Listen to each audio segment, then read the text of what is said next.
Hello friends, നമ്മുടെ ചാനലിലേക്ക് എല്ലാവർക്കും സ്വാഗതം. ഞാൻ ഇന്ന് വന്നിരിക്കുന്നത് ഒരു ഹെൽത്തി ടിപ്പുമായിട്ടാണ്. നമ്മുടെ ആരോഗ്യം കാത്തു സൂക്ഷിക്കേണ്ടത് നമ്മുടെ തന്നെ കടമയാണ്. നമ്മുടെ ആരോഗ്യത്തിൽ നമ്മൾ കഴിക്കുന്ന ഭക്ഷണം ഒരു പ്രധാന പങ്ക് വഹിക്കുന്നു. അങ്ങനെയെങ്കിൽ നമ്മൾ കഴിക്കുന്ന ഭക്ഷണം നമ്മുടെ ആരോഗ്യത്തെ സംരക്ഷിക്കുന്നതായിരിക്കണം. ആരോഗ്യ സംരക്ഷണത്തിൽ ഒരു പ്രധാന പങ്ക് വഹിക്കുന്ന ഭക്ഷണമായ സാലഡുകളെ കുറിച്ചാണ് ഞാൻ ഇന്ന് സംസാരിക്കുന്നത്. ഏത് തരം രോഗങ്ങളുള്ളവർക്കും ഏത് തരം ശരീരപ്രകൃതിയുള്ളവർക്കും കഴിക്കാവുന്ന ഒരു ഭക്ഷണമാണ് സാലഡുകൾ. ഇതിൽ ചേർക്കുന്ന വിഭവങ്ങൾക്ക് മാറ്റം വരുത്തിയാൽ എല്ലാവർക്കും ഇത് ഭക്ഷണത്തിൽ ഉൾപ്പെടുത്താം. ഇതിൻ്റെ ഗുണങ്ങൾ പലതാണ്. പച്ചക്കറികളും ഇലവർഗ്ഗങ്ങളും നട്ട്സും ഫ്രൂട്ട്സും മത്സ്യവും മാംസവും ഗ്രെയിൻസും ഇങ്ങനെ നമുക്ക് ലഭിക്കാവുന്ന എല്ലാ തരം ഉൽപ്പന്നങ്ങളും വെച്ച് നമുക്ക് ഈ ഭക്ഷണം നിർമ്മിക്കാൻ സാധിക്കും.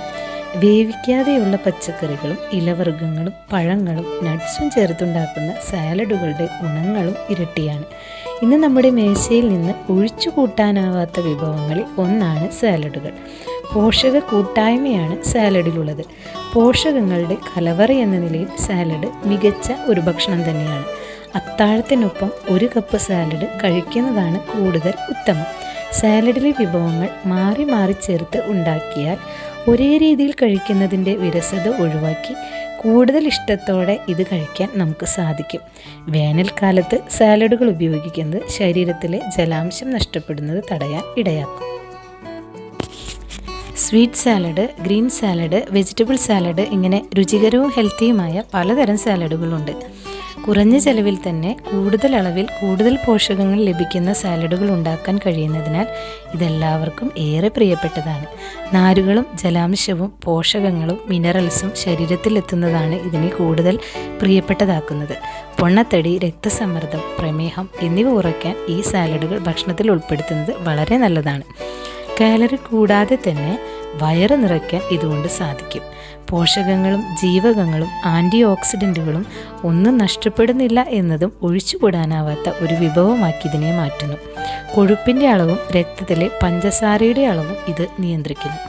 ജീവിതശൈലി രോഗങ്ങൾക്കുള്ള ഒറ്റമൂലി കൂടിയാണ് ഈ സാലഡുകൾ. ഇനി ഈ സാലഡുകൾ ഉണ്ടാക്കുമ്പോൾ നാം ശ്രദ്ധിക്കേണ്ട ചില കാര്യങ്ങളെക്കുറിച്ചാണ് പറയുന്നത്. സാലഡുകൾ ഉണ്ടാക്കാനായി ഉപയോഗിക്കുന്ന പച്ചക്കറികളും പഴങ്ങളും കൂടുതൽ കീടനാശിനികൾ ഉപയോഗിച്ച് വരുന്നതിനാൽ അത് നീക്കം ചെയ്യാൻ നാം പ്രത്യേകം ശ്രദ്ധിക്കണം. കീടനാശിനികൾ കളയുന്നതിനായി ഉപ്പിലോ മഞ്ഞൾപ്പൊടിയിലോ വിനാഗിരിയിലോ 1 മണിക്കൂർ ഇട്ടുവെച്ചതിന് ശേഷം നന്നായി കഴുകിയെടുത്ത് ഉപയോഗിക്കാം. അധിക ചിലവോ അധിക സമയമോ വേണ്ടാത്ത സാലഡുകൾ ഇന്നു മുതൽ നമ്മുടെ ഭക്ഷണത്തിലും നമുക്ക് ഉൾപ്പെടുത്താം.